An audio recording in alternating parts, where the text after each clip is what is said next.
আল্লাহ রাব্বুল আলামিন আমাদেরকে পৃথিবীতে একা একা ছেড়ে দেননি। পৃথিবীতে পাঠিয়ে দিয়ে আল্লাহ পাক আমাদেরকে আসমানি কিতাব দিয়েছেন। কি দিয়েছেন? প্রত্যেক যুগে যুগে আসমানি কিতাব এসেছে। তাওরাত, জাবুর, ইনজিল, কোরআন এসেছে। আগেকার আসমানি কিতাবগুলো কি এখন চলবে না চলবে না? আগেকার আসমানি কিতাবগুলো কি এখন চলবে না চলবে না? যখন থেকে নবী মুহাম্মদ সাল্লাল্লাহু আলাইহি ওয়াসাল্লাম নবী হয়েছেন এবং তার উপরে কোরআন নাজিল হয়েছে, এখান থেকে নিয়ে কিয়ামত পর্যন্ত অন্য কোনো আসমানি কিতাব কেউ মানলে কি চলবে না চলবে না? এই বিষয়ে নবী সাল্লাল্লাহু আলাইহি ওয়াসাল্লামের একটা হাদিস বলি, তারপর সামনে যাই। একদিন নবী সাল্লাল্লাহু আলাইহি ওয়াসাল্লামের সামনে ওমর রাদিয়াল্লাহু আনহু বসে আছেন। কে বসে আছেন? ওমর রাদিয়াল্লাহু আনহু নাম তো জানেন, ইসলামের দ্বিতীয় খলিফা। নবীজিকে বলছেন যে তাওরাতে কিছু সুন্দর কথা আছে ইয়া রাসূলুল্লাহ। এই কথা বা এই স্টেটমেন্ট শোনার সাথে সাথে নবী সাল্লাল্লাহু আলাইহি ওয়াসাল্লামের চোখ মুখ রাগে লাল হয়ে গেল। হাদিসটা মিশকাতে আছে। রাগে লাল হয়ে নবী সাল্লাল্লাহু আলাইহি ওয়াসাল্লাম বলছেন যে ইয়া ওমর, হে ওমর, তুমি আমার সামনে তাওরাত পড়ছো? জেনে রাখো, লাউ কানা মূসা হাইয়ান, যদি মূসা আলাইহিস সালাম এখন জীবিত থাকতো। তাওরাত কার উপর নাজিল হয়েছে?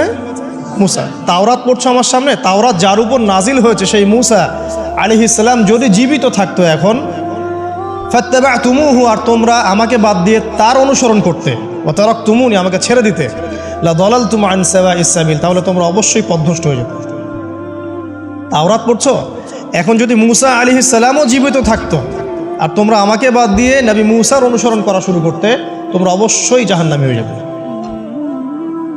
লাউ কানা মূসা হাইয়ান, যদি মূসাও জীবিত থাকতো এখন, আবার যদি জীবিত করা হয় আলাইহিস সালাম, লাত্তাবা'নি, অবশ্যই তাকে আমার অনুসরণ করতে হবে। এটা কি বুঝতে পারছেন? এই কারণে শেষ জামানা যখন ঈসা ইবনে মারইয়াম আসবেন, তিনি নতুন কোনো শরীয়ত নিয়ে আসবেন না। কি নিয়ে আসবেন? তিনি মুহাম্মদ সাল্লাল্লাহু আলাইহি ওয়াসাল্লামের অনুকরণ রূপেই পৃথিবীতে আসবেন ইনশাআল্লাহ।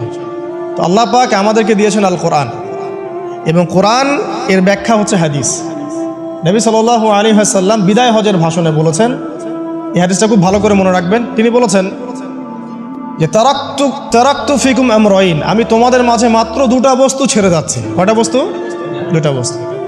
লান তাদিল্লু মা তামাসসাকতুম বিহিমা, তোমরা কোশ্চিনকালেও পথভ্রষ্ট হবে না যতদিন পর্যন্ত এই দুটাকে আঁকড়ে ধরে থাকবে।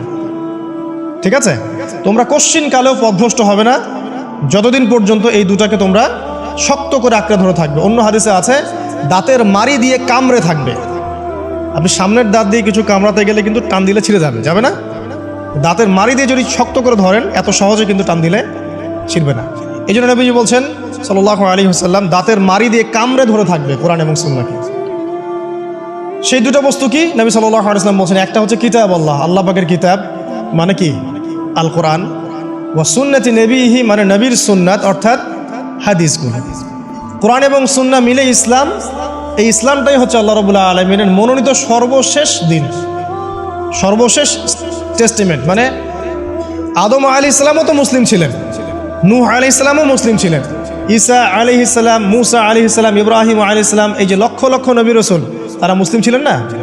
সবাই মুসলিম ছিলেন, কিন্তু সর্বশেষ যে বিধিবিধানগুলো আল্লাহর পক্ষ থেকে এসেছে সেটা কি? কোরআন এবং সুন্নাহ এবং ইসলামের এই নতুন রূপটা, সর্বস্বীকৃত সর্বনতুন যে রূপটা, এটা কিয়ামত পর্যন্ত থাকবে ইনশাআল্লাহ। তো ইসলাম চির প্রাচীন এবং চির নতুন, চির আধুনিক। আমরা কি বোঝাতে পারছি? এখন এই ইসলামটা কি পরিবর্তনযোগ্য? উত্তর না। আল্লাহ পাক সূরা মাইদার 3 নম্বর আয়াতে বলছেন, আল ইয়াউমা আকমালতু লাকুম দীনাকুম ওয়া আতমামতু আলাইকুম নি'মাতি ওয়া রাদিতু লাকুমুল ইসলাম দীনান। আল্লাহ পাক বলছেন, আজকে আমি তোমাদের উপরে দ্বীন ইসলামকে পরিপূর্ণ করে দিলাম। পরিপূর্ণ করে দেওয়ার অর্থ হচ্ছে এখানে সংযোজন বিয়োজনের কোনো সুযোগ নাই। কেউ যদি বলে 5 ওয়াক্ত নামাজের জায়গায় 6 ওয়াক্ত বানাই দিব আমরা, ঠিক আছে? সুযোগ আছে? সুযোগ নাই। জাকাতের বিধানটা খুব কঠিন মনে হয়, জাকাতের নিসাবটা একটু কমাই দিব, পারবে? ইসলামের চুল পরিমাণ কিছু ঢোকানোর, বের করার কোনো সুযোগ নাই। কেন নাই? কারণ আল্লাহ পাক এই দিনটাকে পরিপূর্ণ করে দিয়েছে। আল ইয়াউমা আকমালতু লাকুম দীনাকুম, দিনটাকে কামেল করেছি। কামেল মানে কামেল পাস মানে কি? সার্টিফিকেট পাইছে পরিপূর্ণ, তাই না? সার্টিফিকেট সব কিছু না, জ্ঞান সব কিছু। এবং এই জ্ঞান শুধুমাত্র বই পড়ে অর্জিত হবে এমনও নয়। জ্ঞান আসে কার পক্ষ থেকে? আল্লাহর পক্ষ থেকে। এটা মনে রাখবেন, জ্ঞান আল্লাহর পক্ষ থেকে আসে।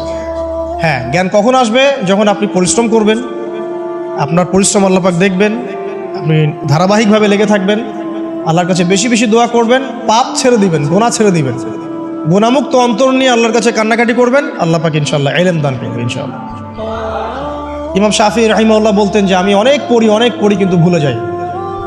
তার ওস্তাদ তাকে বললেন যে তুমি পাপ করা ছেড়ে দাও, যদি গুনাহ করতে থাকো তাহলে তোমার অন্তরে আল্লাহর নূর নাজিল হবে না। ঠিক আছে, গুনাহ মুক্ত অন্তর নিয়ে ইলম চর্চা করতে হয়। আল্লাহ পাক তৌফিক দান করুন, আমিন। আর ইলম অর্জন করে যদি অহংকার আর হিংসা চলে আসে তাহলে সেই ইলম হবে শয়তানের ইলম। শয়তান প্রচণ্ড আলেম ছিল, কিন্তু ইবলিস কি ছিল? আলেম ছিল। সে কিন্তু আলেম আর আবেদ ছিল, সে ইলম অনেক অর্জন করেছিল এবং আল্লাহ পাকের প্রচুর ইবাদত করত, কিন্তু তারপরেও কেন সে জাহান্নামী হলো? কারণ একটাই, আবা ওয়াস্তাকবারা, সে উদ্ধত হয়েছিল, অহংকার করেছিল। ইসলাম পরিপূর্ণ, এখানে সংযোজন বিয়োজনের কোনো সুযোগ নাই। এখন ইসলাম ছাড়া অন্য কোনো দিন মানলে কি হবে কিনা? আল্লাহ পাক সূরা আলী ইমরানের মধ্যেই বলছেন, ওয়ামাই ইয়াবতাগি গায়রাল ইসলামি দীনান ফালা ইউকবালা মিনহু, কেউ যদি ইসলাম ছাড়া, এই পরিপূর্ণ দিনটা ছাড়া অন্য কোনো জীবন ব্যবস্থা তালাশ করে, তার পক্ষ থেকে কশ্চিন কালেও কোনো আমল কবুল করা হবে না। এটা কার কথা? আল্লাহর কথা। একটা জায়গায় আমি ফোকাস করি যে দিন পালন করতে গিয়ে সবচেয়ে বড় চ্যালেঞ্জটা হচ্ছে, সেটা হচ্ছে আল্লাহকে পাওয়া। কি করা? যে আল্লাহর কাছ থেকে আমরা এসেছি, সেই আল্লাহকে দুনিয়াতে এবং আখিরাতে পাওয়া, এটাই চ্যালেঞ্জ। আল্লাহকে যে ব্যক্তি পেয়েছে সে দুনিয়ার সব পেয়ে গেছে। আল্লাহকে যে পায় নাই সে আসলে কিছুই পায় নাই, ইহকাল পরকালের কিছুই পায়নি। এখন আমরা আল্লাহকে পাবো কিভাবে? এটা বড় প্রশ্ন না? যে আল্লাহর কাছ থেকে, যে জান্নাত থেকে আমরা পৃথিবীতে চলে আসলাম, আর সেই জান্নাতে যেতে হলে তো আমাকে আল্লাহকে পেতে হবে। আল্লাহকে পেতে হলে আমার কি কি করণীয়? খুব শর্ট করে আমি কয়েকটা পয়েন্টস আপনাদেরকে শেয়ার করছি। 1 নাম্বার, আল্লাহকে পেতে হলে অবশ্যই তার নবী মুহাম্মদ সাল্লাল্লাহু আলাইহি ওয়াসাল্লামকে অনুসরণ করতে হবে। এছাড়া আল্লাহকে পাওয়ার দ্বিতীয় কোনো পথ নেই। আল্লাহকে পেতে হলে অবশ্যই তার নবী মুহাম্মদ সাল্লাল্লাহু আলাইহি ওয়াসাল্লামের আদর্শগুলো জীবনের প্রতিটা ক্ষেত্রে বাস্তবায়ন করতে হবে।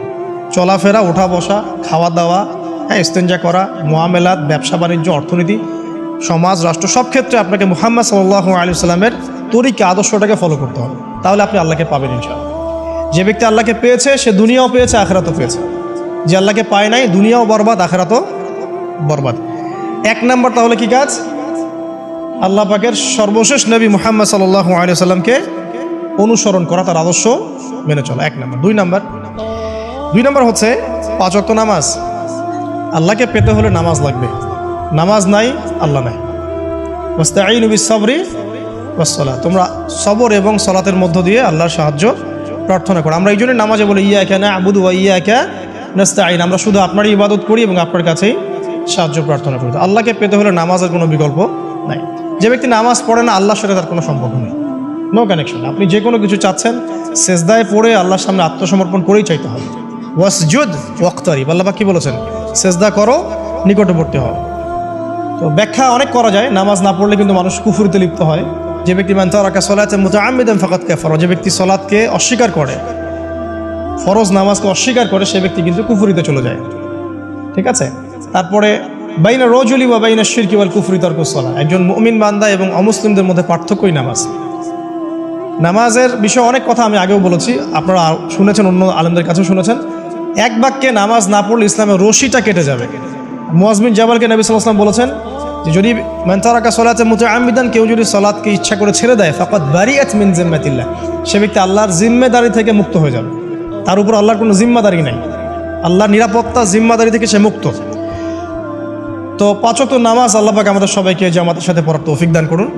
এর পাশাপাশি নফল নামাজ বাড়িয়ে দেওয়ার তৌফিক দান করুন, এবং স্পেশালি তাহাজ্জুদের নামাজ যদি পারেন 2 রাকাত হলেও নিয়মিত তাহাজ্জুদের নামাজ পড়ার তৌফিক আল্লাহ পাক আমাদেরকে দান করুন। আর নামাজের বাহ্যিকতা নিয়ে এত বেশি ঝগড়ায় যাবেন না। এখন আমরা যত ঝগড়া নামাজের বাহ্যিকতা নিয়ে, হাত বাঁধা, রফুল ইয়াদাইন, আমিন আর পায়ে পা, এগুলো নিয়ে ঝগড়া শেষ আছে? নাই। ইসলামের বিরোধী শক্তিরা হাত ভেঙে ফেলার পায়তারা করে ফেলেছে অলরেডি। হাতই না থাকলে আপনি বাঁধবেন কোথায়?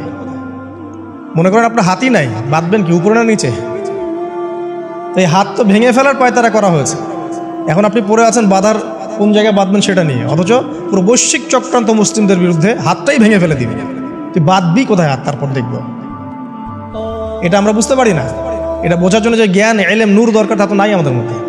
এই জন্য আপোষের ঝগড়া নিয়ে পড়ে আছে। যে ছোটোখাটো যে ইখতিলাফি মাসআলাগুলো চলে আসছে দীর্ঘদিন থেকে, এগুলোর কোনো সমাধানে আসতে পারবে না কিন্তু কেউ। পক্ষে বিপক্ষে কথা চলতেই থাকবে কিয়ামত পর্যন্ত, ওইগুলো নিয়ে আমরা ব্যস্ত আছি। তো আমি রিকোয়েস্ট করবো নামাজের আধ্যাত্মিকত্বের দিকে ফোকাস করুন। নামাজের আধ্যাত্মিকত্ব কি? আপনি আল্লাহর সামনে দাঁড়িয়েছেন, দুনিয়ার সাথে এখন আপনার কোনো সম্পর্ক নেই, আপনি এবং আল্লাহ, মাঝখানে কিছু নাই। নামাজে যা পড়ছেন, সূরা ফাতিহা, অন্যান্য সূরা, রুকুত, তাসবিহ, সিজদা, তাশাহুদ, দরুদ, অর্থ বোঝার চেষ্টা করেন এবং অর্থের দিকে ফোকাস করেন, আল্লাহকে পাবেন ইনশাআল্লাহ।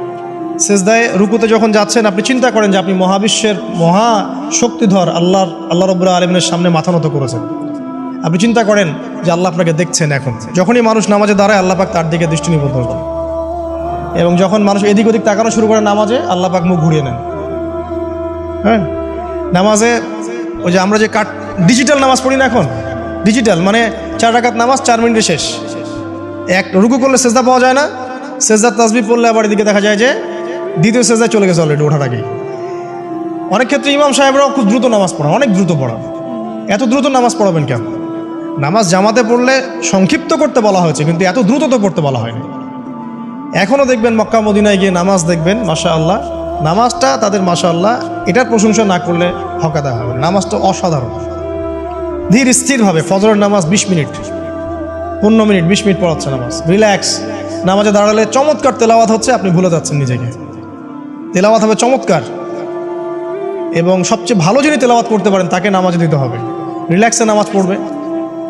ক্ষেত্র বিশেষে আপনি শর্ট করতে পারেন, কিন্তু সবসময় কেন আমরা 4 রাকাত নামাজ 3 মিনিটে শেষ করে দিব? আবার নামাজের পর দোয়াটা হবে লম্বা, অথচ নামাজটাই ছিল দোয়া, নামাজটাই কিন্তু দোয়া।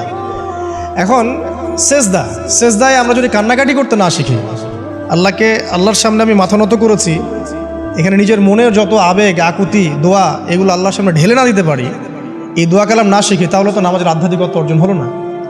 সাহাবীরা কেমন করে নামাজ পড়তেন যে নামাজ পড়ার পরেও তাদের গা থেকে তীর বের করা যায়?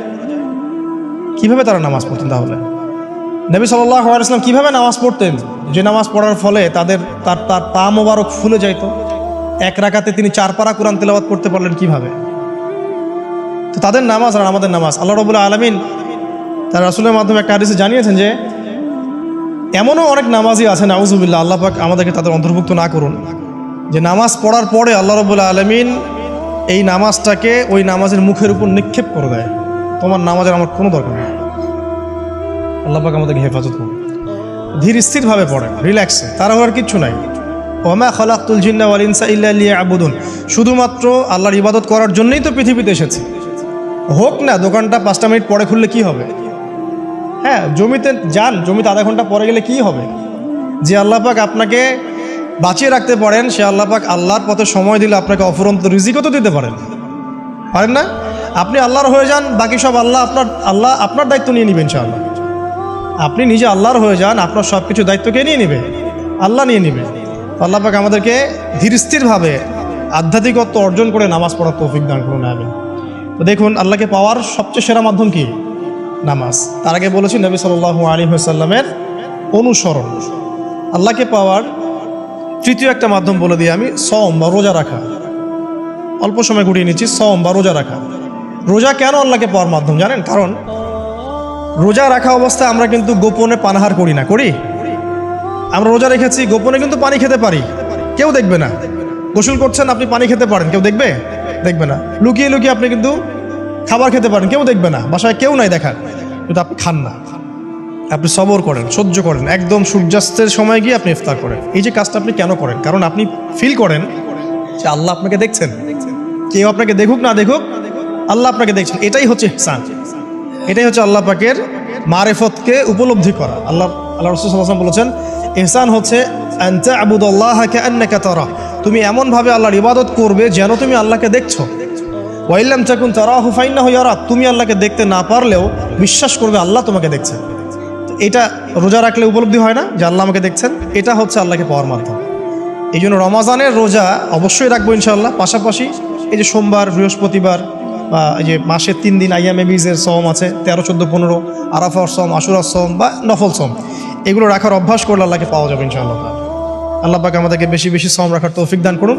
এবং আমাকে, আপনাদের সবাইকে বিগত জীবনে আমরা যারা বিভিন্ন সময় সওম রাখি নাই, বা রাখতে পারি নাই, বিভিন্ন সালাত পড়ি নাই, পড়তে পারি নাই, এগুলোকে হিসেব করে আদায় করার তৌফিক আল্লাহ পাক দান করুন। আমিন। 4 নম্বর একটা মাধ্যম বলে দিই আল্লাহকে পাওয়ার, সেটা হলো তিলাওয়াতে কোরআন। কোরআন তেলাওয়াত যে যত বেশি করবে, অর্থ উপলব্ধি করে পড়বে, সে আল্লাহ পাককে চাক্ষুষ পাবে ইনশাআল্লাহ। মানে আল্লাহ রাব্বুল আলামিন একটা চিঠি দিয়েছেন, মনে করেন আপনাকে, আপনার একজন কথার কথা এক্সাম্পল দিচ্ছি, যে আপনার কোনো একজন বন্ধু আছে অনেক দূরের কোনো দেশে, তা আপনি তাকে দেখেনও নাই, আপনি তাকে চিনেনও, মানে আপনি তার চেহারা দেখেন নাই, তাকে চিনেন না, তার সাথে যোগাযোগের মাধ্যম হচ্ছে আপনার চিঠি বা মেসেজ, ঠিক আছে? এখন সে আপনাকে কিছু মেসেজ পাঠালো, এই মেসেজের মধ্যে সে কিছু ইনস্ট্রাকশন দিয়েছে যে এইগুলো করতে হবে, এগুলো করতে হবে, বা আপনার প্রতি ভালোবাসার এজহার করছে। মানে এই মেসেজটা যদি আপনি পড়তে পারেন, তাহলে আপনি আপনার বন্ধুর সাথে একটা কানেকশন তৈরি করলেন না? বুঝতে পারছি না? আচ্ছা, এখন সমস্যা হচ্ছে কি, আমরা ওই মেসেজটা পড়তেই পারি না। আমরা তো কোরআনটা পড়তেই জানি না, তাহলে মেসেজটা পাবো কীভাবে? আর যারা পড়তে জানি সেই ভাষাটা বুঝি না। এখন ওই বন্ধু মনে করেন চিঠি লিখেছে বাংলা ভাষায়, আর আপনি বাংলা পড়তে জানেন না, তাহলে কি পারবেন উপলব্ধি করতে তার মনের ভাব, সেই বন্ধুর আবেগ, ভালোবাসা, প্রেম আপনি কি উপলব্ধি করতে পারবেন? লিখেছে সে উর্দু দিয়ে বা ইংরেজিতে, আপনি ইংরেজি বোঝেন না, ইংরেজি লিখতে পারেন না, তাহলে কি আপনি তার চিঠি বুঝতে পারবেন? এখন আমরা যেহেতু আরবি বুঝি না, এই কারণে কোরআনের মধ্যে কি বলেছেন আল্লাহ রাব্বুল আলামিন আমরা উপলব্ধি করতে পারছি। আমি কি বুঝতে পারছি? তো কোরআন শুধুমাত্র তিলাওয়াত করা যথেষ্ট নয়। তিলাওয়াত করলে আপনি প্রত্যেক হরফে 10 টাকা পাবেন, কোনো সমস্যা নাই, কিন্তু ওই মেসেজটাকে উপলব্ধি করতে হলে আপনার অর্থটা জানতে হবে। অর্থ জানলে পরে আপনি দেখবেন আল্লাহকে আপনি চাক্ষুষ সামনে পাচ্ছেন ইনশাআল্লাহ। আপনি হতাশ হয়েছেন, হতাশা দূর করার জন্য সূরা আছে কোরআনে। বিপদে পড়েছেন, বিপদ দূর করার সূরা আছে কোরআনে।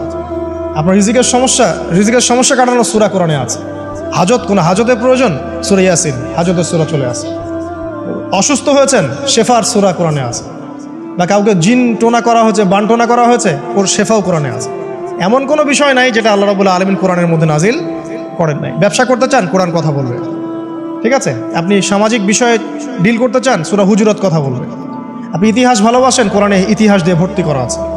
আপনি কাব্য ভালোবাসেন, কবিতা পড়তে ভালোবাসেন, কোরআনের মধ্যে কবিতা দিয়েও ভর্তি আছে। আর রহমান আল্লামাল কোরআন খালাকাল ইনসান, এখানে ছন্দ আছে না? প্রত্যেকটা ছন্দ, ওয়ান নাজমি ইযা হাওয়া মা দাল্লা সাহিবুকুম ওয়া মা গাওয়া ওয়া মা ইয়ানতিকু আনিল হাওয়া, ছন্দ আছে না? আপনি উপন্যাস ভালোবাসেন, কোরআনে অনেক উপন্যাস আছে। যা চান তাই পাবেন কোরআন। এক কথায় আপনি আল্লাহকে পাবেন কোরআনের মধ্য দিয়ে। কোরআনের সাথে যার সম্পর্ক যত বেশি, আল্লাহর মারেফত সে তত বেশি পাবে ইনশাআল্লাহু আজ্জা ওয়া জাল। 4টা বলেছি না? 5 নম্বর হচ্ছে হজ ওমরা করা। হজ ওমরা আল্লাহ পাক আমাদের সবাইকে বেশি বেশি করার তৌফিক দেয়। হজ এবং ওমরা এমন কিছু কাজ আছে যে কাজগুলো সরাসরি আপনার সাথে আল্লাহ পাকে কানেকশন করা হবে। আরাফার মাঠে যাবেন, ওই মাঠে কি কিয়ামত হবে না? আল্লাহকে চিনতে পারবেন এখানেই। তারপরে যে সাই করেন না, সাফা মারওয়া সাই করে, ওখানে গেলে আপনি বুঝতে পারবেন যে কিভাবে ইসমাইল আলাইহিস সালামকে পানি দেওয়ার জন্য তার মা হাজরা এখানে দৌড়াদৌড়ি করেছে। বাইতুল্লাহ দেখবেন, আপনি চিনবেন যে আল্লাহর তাওহীদ কি জিনিস। চোখে দেখার সাথে সাথে আপনার ভিতরে এমন একটা ফিলিংস আসবে যেটা ভাষায় প্রকাশ করা যাবে না।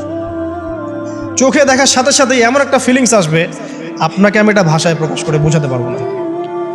আপনি জানবেন ইব্রাহিম আলাইহিস সালাম এবং তার ছেলে ইসমাইল আলাইহিস সালাম বাপ বেটা মিলে রাজমিস্ত্রির কাজ করেছে। এটা আপনি জামজাম কূপ দেখবেন, পানি পান করবেন, আল্লাহকে চিনতে পারবেন যে এই কূপ তো অলৌকিক, এই কূপের মতো কূপ নাই পৃথিবীতে, এর পানি কখনো শেষ হয় না, এবং এই পানি খেয়ে মানুষ বেঁচে থাকতে পারে, খাবারের দরকার হবে না। দীর্ঘদিন পর্যন্ত এই পানি খেয়ে মানুষ বেঁচে থাকতে পারবে, খাবারের প্রয়োজন হয় না। তো এই পানির মধ্যে এমন কিছু উপাদান আছে যেটা মানুষের শরীরের রোগগুলোকে শেফা দিয়ে দিবে ইনশাআল্লাহ তাআলা আল্লাহর হুকুমে। তো প্রত্যেকটা কাজে রাসূল সাল্লাল্লাহু আলাইহি ওয়াসাল্লাম শহরে গেছেন মদিনায়, ওই মদিনার বাতাসটা আপনাকে বলে দিবে যে এটা একটা অন্যরকম শহর, ঠিক আছে? রাসূল সাল্লাল্লাহু আলাইহি ওয়াসাল্লামের রওজায় যাবেন, সামনে দাঁড়াবেন, আপনি আল্লাহকে চিনতে পারবেন। আপনি আর পৃথিবীতে থাকবেন না, অন্য জগতে চলে যাবেন।